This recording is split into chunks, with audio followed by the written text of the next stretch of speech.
Alright, so good day everyone. So for today, we will be continuing with our discussion. Now, this time naman class, we'll be talking about continuous and intermittent IV infusion. Now, during our previous lecture class, we were talking about IV bolus simply because it's the easiest way to explain intermittent dosing. Kasi sabi natin, when you give an IV push or an IV bolus, okay, 100% immediately yung absorption. So, kumbaga, whatever dose you give, that's 100% of that will be received by your patient. Okay?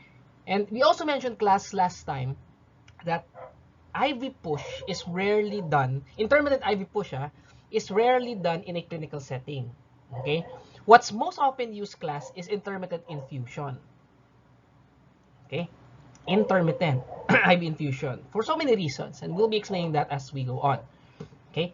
So, for today class, our objectives will be as follows. So at the end of the lecture, students should be able to first understand the concepts of IV infusion dosing, excuse me, both for continuous and intermittent.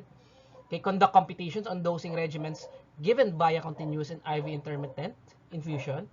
And the last class, apply the concepts in continuous and intermittent IV infusion dosing in pharmacokinetic decision making. Okay, so ito kasi yung isa sa mga pinakamagagamit nating computation in a clinical setting. Because again, most patients will be receiving IV infusions. So why use IV infusions in the first place? So it's mainly used to maintain consistent plasma drug concentrations. So normally class, whenever we give a loading dose, sinasabayan natin yan ng infusion para ma-maintain yung effects.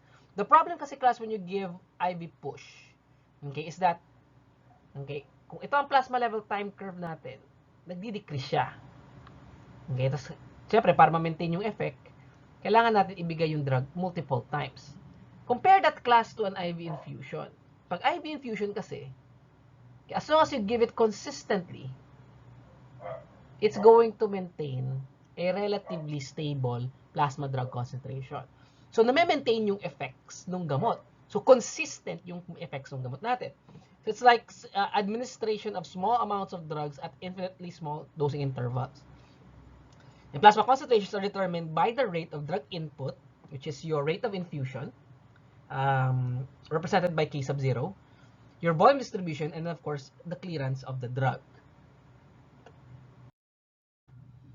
This is how an IV push looks like, class. Sabi natin, may mga peaks and troughs yan. Okay, angat, bababa. Right? Now, compare the class 1 IV infusion. If you give a drug IV infusion class, it's going to be consistent. So if this is IV push, this is how an IV infusion looks like. Yung plasma concentration na ma-achieve natin. So less variations, class. Kaya mas madalas pa rin gamitin talaga yung infusion. Yun. Okay? So continuous IV infusion. Now please take note, class, of the difference between continuous IV infusion and intermittent IV infusions.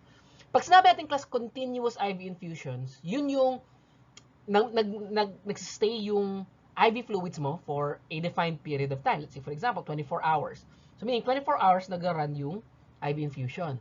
Na pag intermittent IV infusion, normally, class, yun yung mga drugs na ini-infuse lang for 1 hour.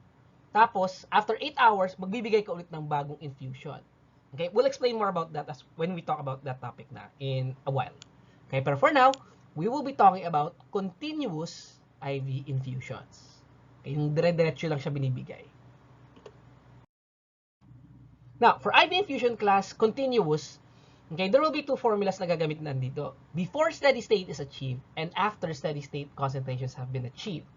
And the formula for this one, class, is simply plasma concentration. The resulting CP will be equal to the rate of infusion divided by the clearance multiplied to 1 minus E negative KT. Okay? If you remember, class, sa IV push, ang formula natin doon would be CP equals dose over VD. Yun lang yun, right? Pero kasi you only give this drug once. I mean, yeah, you give it once. Pero kasi if you allow the drug to stay inside the body, okay, ito yung input kasi, yung XO, yung dose na binigay natin. Dito naman, class, would be the rate of input. Input, and then the clearance will give you the rate of output. Okay, so parang ito yung dose, ito yung VD. Alright, for IV infusion, continuous IV infusion. So K sub 0, which is the rate of infusion. Okay, then divided by the clearance times 1 minus A negative KT. Now you might be wondering, sir, ano yung 1 minus A negative KT? Okay, itong value na ito, class, isipin nyo na lang just think of it this way. Ito yung accumulation factor. Okay, for an IV infusion. Kasi if you remember, class, ang accumulation factor natin for IV push is 1 minus E negative N K tau over 1 minus A negative K tau. Correct? Yun yung accumulation factor natin for an IV push. Okay? Now, isipin nyo na lang, class, yung 1 minus E negative KT would be the accumulation factor for an IV infusion. Where T here, class, stands for infusion duration. Infusion time. Or yung duration ng infusion. So, kung nag-infuse ka, class, ng gamot, say, for example, good for 8 hours. The drug will be infused for 8 hours. Okay, 8 hours ang value dito. If the drug will be infused for 24 hours, meaning non-stop, okay, 24/7, 24 hours ang aandar, yun yung ilalagay mong dito, 24. Alright? So, yun. I'll just, wait lang. Erase lang natin to. Okay. Yan. Okay, so some things, guys, that you have to be reminded of. Okay, the difference between an IV push from an IV infusion. Okay, pero sabi ko nga sa inyo, clinically speaking, class, we mostly use IV infusions more as compared to IV push. IV push, usually, ginagamit na yan for loading doses. If you want to maintain a consistent effect of your medications, then you have to give it IV infusion. Right? So if you remember, class, the formula for clearance would be VDK. Distribution multiplied to your elimination rate constant. And then for K sub 0, which is the rate of infusion, that's simply, class, the dose divided by the duration of infusion. How long, excuse me, how long will you be infusing the drug? So if it's 24 hours, or would it be 8 hours? Depende na yun. Okay, depende yan sa order ng doctor natin. Okay, pero basically, class, that's the formula for K sub 0. So that's dose divided by the infusion time. Okay, now normally, class, whenever we compute for this one, okay, ang tatanong naman dyan ng doctor usually would be, ano yung infusion time natin? Or ano yung infusion rate? Okay, na pinakagamit. So you'll just be computing for K sub 0. Okay, pero pag tinanong ng doktor, gaano karaming dose ang ilalagay natin dun sa swero, okay, so depende na yun. Okay, gaano karaming gamot ang ilalagay sa swero. Now, just something you have to take note of, class, still the same. Steady state concentrations can only be achieved after 4 to 5 half-lives. So again, this formula, class, is applicable for when you're determining the plasma concentration before steady state has been achieved. Before steady state has been achieved. Okay? So itong 1 minus E negative KT, that's actually, sabi ko sa inyo, isipin nyo lang parang yan yung accumulation factor para sa IV infusion. Pero the more appropriate term for that, class, would be fraction of steady state plasma concentration achieved by time after the infusion is begun. So it determines the fraction of the plasma concentration that will be achieved after the infusion has begun. Okay, para sabi ko, para mabilis na maalala, accumulation factor para sa IV infusion. Okay? Now, what about, class, what's the formula after CSS has been reached? Or steady state concentrations have been reached? So, class, the formula, ang mangyayari lang is mawawala yung 1 minus E negative KT. Kasi sabi natin, di ba, normally kapag nasa steady state na yung plasma concentration ng gamot, okay, normally yung value na yun, it starts to reach 1. Okay, it becomes 1, so you no longer need to put it in the formula. So the formula, class, becomes simple. It's just K sub 0 over clearance. Alright, where the value of 1 minus A negative KT approaches 1. So at steady state, plasma concentration is directly proportional to the rate of administration, assuming that the clearance is unchanged. Okay, and then the steady state plasma concentration is determined by the rate of drug going in the body and the drug clearance from the body, or your output. So let's have your class sample problem. Clearance for a drug is known to be 4.5 liters per hour with K equal to 0.15 per hour. And this drug is given at a rate of 50 milligram per hour. then the plasma concentration after 8 hours after starting the infusion would be, okay, so this of course is assuming na wala pa sa steady state concentration ang gamot natin. Okay, so the formula that we will be using, class, would be Cp equals K sub 0 over clearance is 1 minus E negative Kt. So ang rate of infusion natin would be 50 milligrams per hour. Given na ang clearance, hindi tayo pinahirapan, 4.5 liters per hour times 1 minus E negative. Ang K natin is 0.15 and ang infusion time natin is 8. Let's do this first. 50 divided by 4.5 gives you 11.11. 11.11 milligram per hour. Sorry, milligram per liter. Cancel kasi ang hours dyan. Times 1 minus, okay, shift LF, E negative 0.15 times 8 times minus 0.3012. 1 minus answer equals 0.69. Diretso ko na class, times 11.11. That gives you 7.76 milligrams per liter or 7.8 milligrams per liter. Okay? Now, class, naalala ko may nagtanong sa akin before. Okay? Kung may difference ba ang microgram per ml sa milligram per liter. So, just so you know, class, 1 microgram per ml is equal to 1 milligram per liter. Okay? Same lang yan. Kasi 1,000 lang naman yung nila ang conversion factors nila. Kasi 1 microgram is equivalent to, 1 milligram is equal to 1,000 micrograms. And 1 liter is equivalent to 1,000 ml. So, pag divide 1,000 divided by 1,000, just get the same answer, 1. You get 1 as a conversion factor. Okay? Yun. Next question. So, if the infusion is continued, the steady state concentration would be, yun. So, ano ba yung formula natin for infusion after steady state concentrations have been reached? Sabi natin, CSS is equal to K sub 0 over clearance na lang. Okay, which we computed actually a while ago. Nalumabas yung 1.1 natin. So, that's 50 milligrams per hour divided by, ang clearance natin is 4.5 liter per hour. 50 divided by 4.5. Okay, sabi nga natin, it's 11.11 milligram per liter. Kasi yung hour. Alright? Okay. Let's have another problem here. Another example. A patient receives IV aminophylline which has a half-life of 6 hours, giving you a K of 0.116. Bait ng problem ito, binigay na lahat.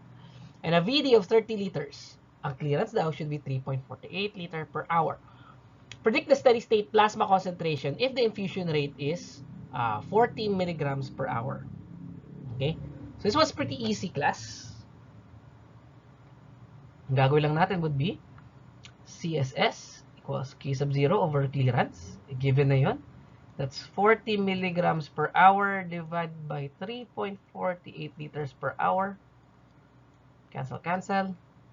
40 divided by 3.48. We get 11.49 milligram per liter.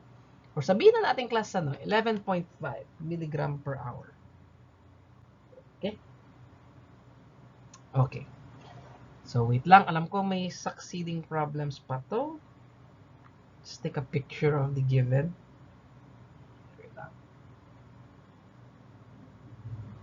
Okay. Alright. Okay. Now, a patient is receiving IV theophylline at, ay, wala na pala. Ito ba yun?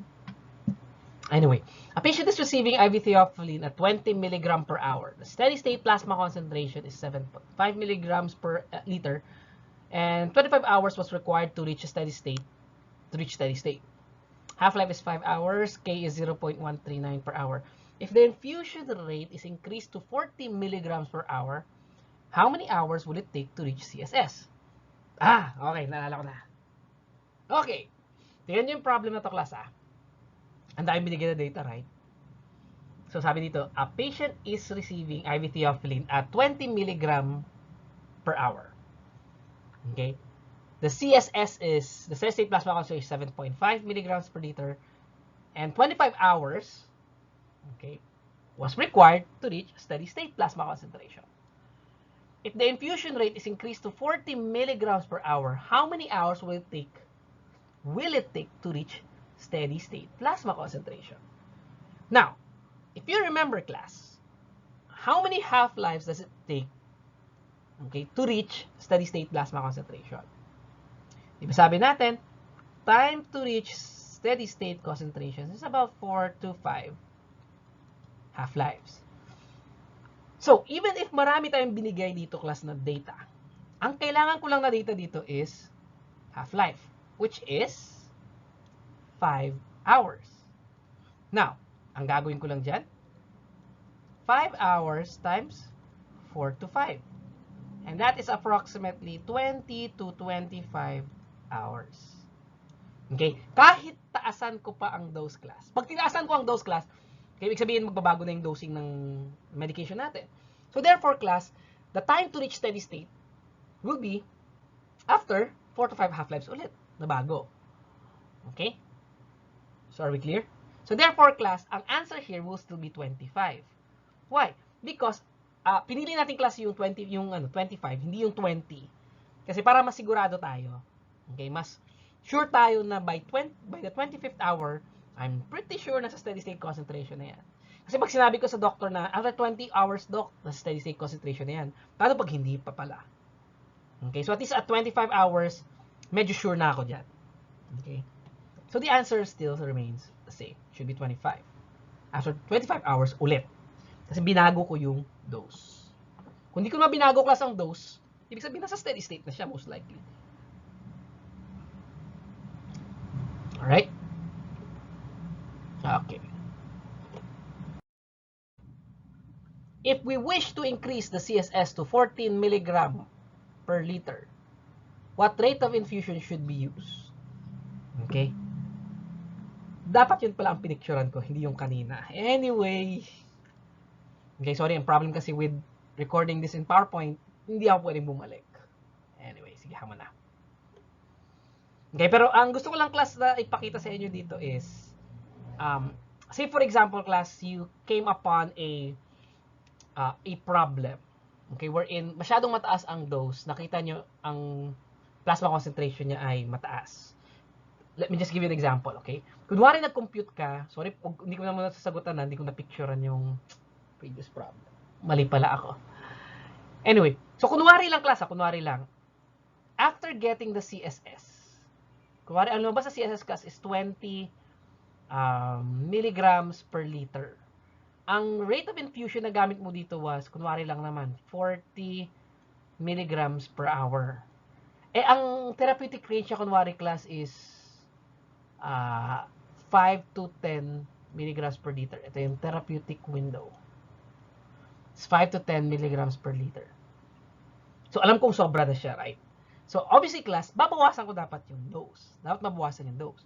So, if you want to determine, class, a new dose, provided the same patient ito, hindi nagbago ang volume distribution ng patient, hindi nagbago yung elimination rate constant, hindi nagbago yung infusion rate, hindi nagbago yung dosing interval, kung sakaling may dosing interval man to, okay, then, class, we can simply use this formula. Mag-ratio and proportion tayo. Wherein, class, the new rate of infusion is simply, okay, ano yung desired CSS mo? So, kunwari, 5 to 10 ito. Kunwari, ang desired ko, class, desired is 8 milligrams per liter. So, therefore, ilalagay ito, 8 milligrams per liter ang gusto ko. Ano ang na-measure ko na CSS? The actual CSS. That was 20 milligrams per liter. Then multiply it to the original infusion rate na ginamit natin, which was 40 milligram per hour. So, cancel ito. Ang lalabas na sagot dyan would be 8 divided by 20 times 40 gives me 16. 16 milligrams per hour. Ito raw dapat ang rate of infusion ko if I want to get the desired plasma concentration of 8 milligrams per liter. Okay, so make sense naman, right? Nabawasan yung dose na kailangan kong ibigay. Okay? So, yun siya. Pwede gamitin yung formula na to. So, this is very useful. This is a very useful formula, class. Okay, provided, again, hindi nagka-problema sa elimination rate constant ng patient, hindi nagka-problema sa VD niya. Alright? Okay. So, yan.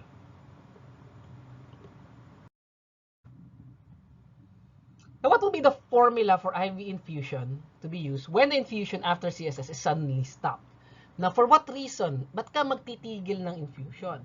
Okay? Normally, class, ang reason na naman ba tayo magtitigil ng infusion is, say, for example, nagka-allergy ang patient or the patient is experiencing side effects or adverse drug reactions. So, normally, class, if, say, for example, this is the plasma level time curve. Okay? Normally, continuous lang naman yung ang curve natin to hanggang na-reach mo ang steady state concentrations. Now, if suddenly you decided to stop the plasma concentration, it will just decline back to first order, it will decline following first order kinetics. So, kung ito yung peak, tapos biglang ito steady state concentration, diretso. So, pagdating dito, nagkaroon ng ADR ang patient. So, kinilamp ko. Pagka-clamp ko, edi obviously, babagsak na yung plasma concentration ng gamot. Now, ang tanong lang naman ng doktor dyan is, Mr. Pharmacist or Ma'am Pharmacist, how long do you think, how long will it take before the effects of the medications wear off? Okay? So, normally, ang titingnan ko lang dyan is, asan ba ang MEC nung gamot? Kasi basta below the MEC na, I can determine na, ay doc, by this time, wala na effect yung gamot ko. Yung gamot na binigay natin. Okay? Now, ang formula na gamit dyan natin, class, would be simply CT equals CSS E negative KT. Okay? So, kumbaga, if you want to determine the plasma concentration at any given time, all you need is CSS E negative KT. How long? Okay? Anong time mo gusto malaman yung plasma concentration na yan? Pero normally, class, we manipulate this formula para makuha natin is T equals to ln CSS minus ln CP over K. Ito yung madalas na gamit natin formula dyan. Okay, pero if you notice, class, if you notice something, this very formula is actually the formula for first order process, which is CP equals COE negative KT. Kasi if you think about it, pagdating dito kasi, class, tandaan nyo, straight line lang yan. Okay, nasa steady state na yan eh. If you look at it like this way, di ba parang IV push siya? Okay, kumbaga tinigil ko siya dito. Dito. So it looks like an IV push, right? And a diagram for an IV push. Wherein at zero time, the concentration is at its peak. Okay, kaya applicable, class, yung formula na to dito. Pero instead na C sub 0, ang ginagamit natin is CSS, or steady state plasma concentration. Well, you do know, class, that the CP sub 0 and the CSS is almost the same. Wherein CP sub 0 and CSS is the point in which absorption and elimination is equal. Okay? Yan. Anything beyond that, pwedeng nagdo-dominate na yung absorption or nagdo-dominate na yung elimination. Great. So here's an example, class. If the aminophylline infusion is suddenly stopped due to ADRs, what would be the plasma concentration after 12 hours? Ayun, okay, given naman pala. Okay, good. Akala ko ito yung same problem kanina. So if the aminophylline infusion is suddenly stopped due to ADRs, what would be the plasma concentration after 12 hours? Okay, ang tinatanong nyo dito is, if the CSS is 15, tapos bigla akong pinatigil, okay, after 12 hours, ano daw magiging resulting plasma concentration? So pag ganyan, sabi nga natin, it's just CP equals CSS E negative KT. So ang CSS ko is 15 milligrams per liter times E, negative 0.139 times 12. Okay. 15 milligrams per liter times, and E, negative 0.139 times 12. And we get 0.1886 times 15. Get 2.83 milligrams per liter. Okay. Now, if the MEC of aminophylline is 3 milligrams per liter, when would you expect the drug to stop working? So, dito na ngayon, class, mapapasok yung ginagamit natin kanina, formula, which is T. Okay, ang formula na gagamit natin here, class, would be simply T equals ln CSS minus ln concentration ng MEC divided by the K. For us to know kailan mawawala yung effect ng gamot. Tandaan nyo, class, normally if you want to know when the drug will lose its effect, you have to know the MEC. Okay? Kasi yun yung gagamitin mong concentration here. Basta any time beyond this point, alam kong wala na sa MEC ang gamot ko. Alright? So that's ln 15. Tama ba ako? 15 minus ln, which is 3, divided by k, which is 0.139. This will give us ln 15 minus ln 3, 1.6094 divided by 0.139. And you get 11.58 hours. Right? So, pag ganito, class, normally, i-round off ko to 12 hours. Sabihin ko sa doktor ko, Doc, after 12 hours pa, Doc, most likely mawawala yung effect ng gamot ng patient. Okay? So, I can give them that answer. Right? So, meaning, if I'm going to give another drug, a different type of drug, okay, normally, antayin natin kasi mag-clear muna sa katawan yung previous drug na ginamit mo. So, sabihin ko lang kay Doc, Doc, most likely after 12 hours, mawawala na yung efficacy ng gamot. Pero if you want to make sure, Doc, na totally wala talaga sa katawan ng patient, edi paabuti mo ng 24 hours. Right? Okay, after a day na. Okay, so next one, loading dose. Right? Normally, class, when you use kasi an IV infusion, it takes about 4 to 5 half-lives before steady-state concentration is reached. So, meaning, if this is the plasma level time curve, after 4 to 5 half-lives pa, bago mo ma-reach yung point na to, which is the CSS. Right? And during that time, class, ang tagal naman nun. Kaya normally, kasi ang ginagawa natin is, nagbibigay tayo ng, sinasabihan natin yung infusion ng loading dose, which is given by IV push. Okay? So that it can have immediate effects. So normally, this is how an IV push would look like. Okay? Ang problem kasi with IV push, mabilis yung effect, mabilis din mawala. Okay? Ganoon naman talaga, di ba? Yung mga bagay na mabilis na kukuha, madalas mabilis ding nawawala. Okay? So, kaya importante na minsan, you take time, right? Kaya tayo may infusion. Okay? So, excuse me. So, upon administration, the plasma concentration is at its highest if you give the drug via push. Okay? Now, when not to give a loading dose? Normally, class, we don't give IV push loading dose. Okay? When there is substantial side effects that occurs with large doses of the drug. Good example of this class would be vancomycin. Okay? That's why we never give it via push or we never fast drip it because of the risk for red band syndrome. If a patient may require to have adequate time to develop tolerance to the initial side effects such as tricyclic antidepressants, then that's the time kasi we don't give loading doses. Pero the rest, madalas nag-loading dose tayo. So when we compute for loading dose class, okay, yung pinaka-basic formula na meron tayo, right? Dose equals plasma concentration times VD. Okay? Galing ito sa CP equals dose over VD natin. Okay? Pero ang CP sub 0 dito would be the desired loading dose. Or the desired plasma concentration. So if both loading dose and IV infusions are given, is given at the same time, the results would be an immediate and maintained steady state plasma concentration. Say for example, if this is the plasma level time curve, sabi nga natin, if ito yung MEC, the problem with loading dose is mabilis yung effect, mabilis yung mawala. Okay? Pero pag sinabayan mo ang loading dose, IV push, with an infusion, ipagsabay mo sila pareho, ano nangyayari dito, class? Nagkakaroon tayo ng sustained effects.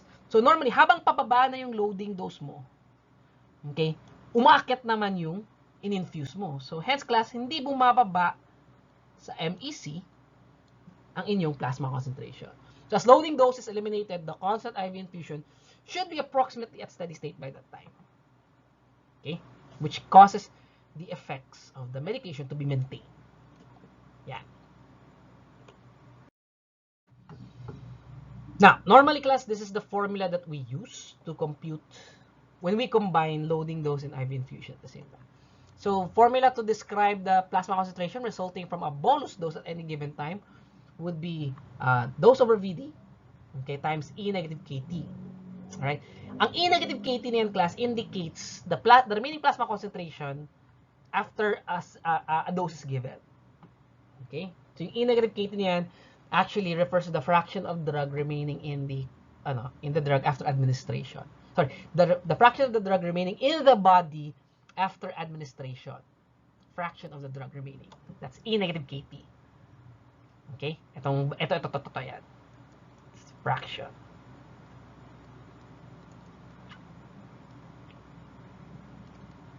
Remaining in the body after administration. Very important yan. Kasi class, dito natin malalaman kung gaano pa kaya karami ang gamot na natitira after a certain period of time. Okay, then the formula to describe naman the plasma concentration resulting from a continuous IV infusion at any given time would be, okay, yung formula natin before steady state concentration is reached. So that's 1 minus E negative KT. Okay? So by combining both equations, class, okay, we get the resulting plasma concentration after a certain given time. If you use both loading dose and IV infusion at the same time. Okay?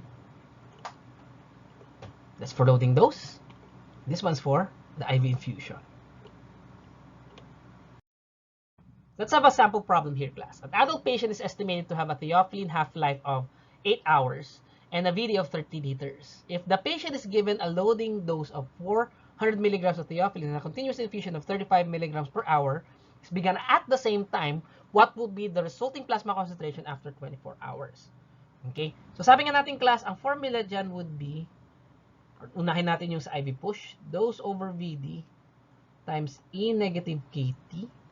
Then we just add yung sa IV infusion naman. That's K sub 0 over clearance times 1 minus E negative KT. Okay? So let's try to answer this. Ang dose natin, ang loading dose was 400 milligram divided by the VD, which is 30 liters, times E negative, what's the K? 0.087 times, the T would be 24 hours. Okay? Ito na lang dapat. Yan. Alright. Tapos plus, yung sa IV infusion naman, which is 35 milligrams per hour divided by yung clearance natin. So yung clearance naman, class, i-compute na lang natin here directly. Okay, so that's 30 times 0.087. 30 times 0.087. And that would give you 2.61. 2.61 liter per hour. So 2.61 liter per hour Okay, times 1 minus E negative K natin is 0.087 times 24. Okay. Kasya pa, okay. So let's try this one. So 400 divided by 30. 13.3. 13.33 times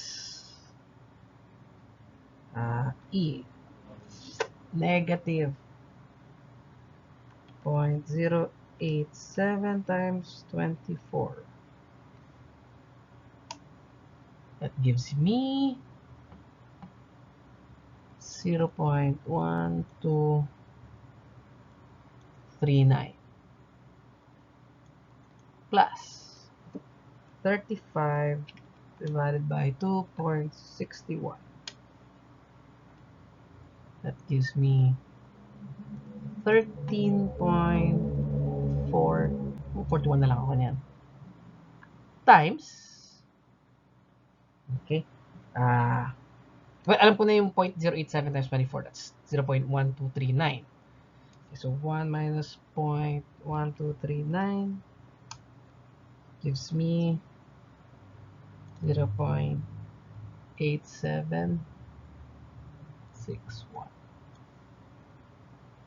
Kasya pa dito. Okay, so 13.33 times 0.1239 gives me 1.6516 plus 13.41 times 0.8761. That gives me 11.7485. Add both, plus 1.6516. Get 13.4 milligrams per liter. Close enough. Okay to. Alright? So class, ulitin ko lang, ang purpose ng formula na to is just for you to determine what will be the resulting plasma concentration if you combine both an IV push, which give you the loading dose, and an IV infusion, which will maintain the effects. Okay? Important ang formula na to, class, or important yung computation na to, kapag gusto ko lang malaman kung pasok pa ba sa therapeutic window yung resulting plasma concentration ko. Sumobra ba ako o hindi? Okay? So, yun siya. Alright. So, next natin dito, class, is how do we give loading dose via infusion? Now, as I mentioned a while ago, class, most of the time, loading doses are given via IV push. Pero not all the time. There are certain medications, class, na hindi natin pwedeng ibigay ang loading dose as IV push. A good example of this class would be theophylline. Okay? Actually, vancomycin also. Vancomycin class is never given as IV push because, again, if you give it via IV push, okay, it could lead to Redman syndrome. Hindi lang yun. Pwede pa mag-cause ng extravasation yun. For theophylline naman, class, if you give this as IV push, mabilis magre-react yung katawan dito. Okay, pwedeng bumaba ang BP ng patient ko or bigla siya mag-bronchodilate. Okay? Now, normally when you give a drug via infusion as a loading dose, ang duration yan, class, is 30 minutes to 1 hour. Okay? So, that's 30 to 60 minutes. Now, please take note, para uniform na tayo, hindi nyo makalimutan. Kasi minsan, ang ginagawa ng mga estudyante ko, instead of 30 minutes, that's equivalent to 0.5 hours. So, imbis na 0.5 hours na nasusulat, naisulat nila 30 hours. Okay, so naalala yung 30 to 60 minutes na to. Then, for 60 minutes, that's equivalent to 1 hour. Right? I know it's something basic, class, pero minsan nakakalimutan ng student. Right? So anyway, you give class infusion in short, IV infusion as a loading dose in short infusions. So normally, class, when we compute for this, we still use the same formula. Yun nga lang, determined ko na kung ano yung infusion time ko. This infusion time can either be 0.5 hours or 1 hour. Now, for simplicity's sake, kahit sa hospital, class, pag nag-i-infuse tayo, normally 1 hour ang gamit natin. Okay, we rarely use 0.5 hours, not unless gusto talaga ng doktor na 30 minutes lang ma-infuse na yung gamot. Okay, pero generally speaking, class, we use 1 hour. Again, this one depends on the doctor. Okay. So again, K sub 0 here would be the infusion rate. K sub 0 is the infusion rate. And then the T here, class, is the infusion period. How long will it be? Will it be 0.5 hours or 1 hour? Now, what about if we give the drug multiple times via intravenous infusion? Okay? So this time, class, gagamit na tayo ng intervals, dosing intervals. So magkakaroon tayo ng bagong Cmax. Magkakaroon tayo ng Cmax 1, Cmax 2, Cmax 3, Cmax 4, whatever, hanggang Cmax SS. Saka Cmin SS. Okay? So dito ngayon, class, papasok yung intermittent IV infusion. Okay? Last lesson, we were discussing about intermittent IV push. This time, let's make it a little complicated, class. This time, I'll be giving my drug intermittently, pero via IV infusion. Now, kailan ito madalas ginagamit? Ginagamit ito, class, sa mga antibiotics. Amikacin, vancomycin, gentamicin, tobramycin. Most antibiotics, class, cannot be given via IV push, especially aminoglycosides. Okay? For the reason, class, that it might cause extravasation. Extravasation, class, is nagli-leak out na yung gamot sa veins ng patient mo, causing skin necrosis, irritation, and so on and so forth. Okay? So, therefore, instead na ibibigay ko siya via IV push, I'll be giving it as infusions. Infusion of 1 hour, say, for example. Okay, so I'll infuse it for 1 hour. So, ang lalabas dyan, class, is, normally, kapag ikaw ay nagbigay ng IV push, ang plasma level time curve mo, magmumukhang ganito. Okay? Ganito, right? Until you reach steady state concentrations. Yan, itsura niya. Ayan. Peaks. Very prominent yung peaks niya. Pag binigay mo naman kasi, class, intermittent IV infusion, if this is the plasma level time curve, okay, ang itsura niya ganito. Infuse ako, say for example, 1 hour. After 1 hour, okay, ito yung infusion time, 1 hour. Okay? So, sabihin natin 0 to, ha. So, syempre, ma-allow mo yan to eliminate.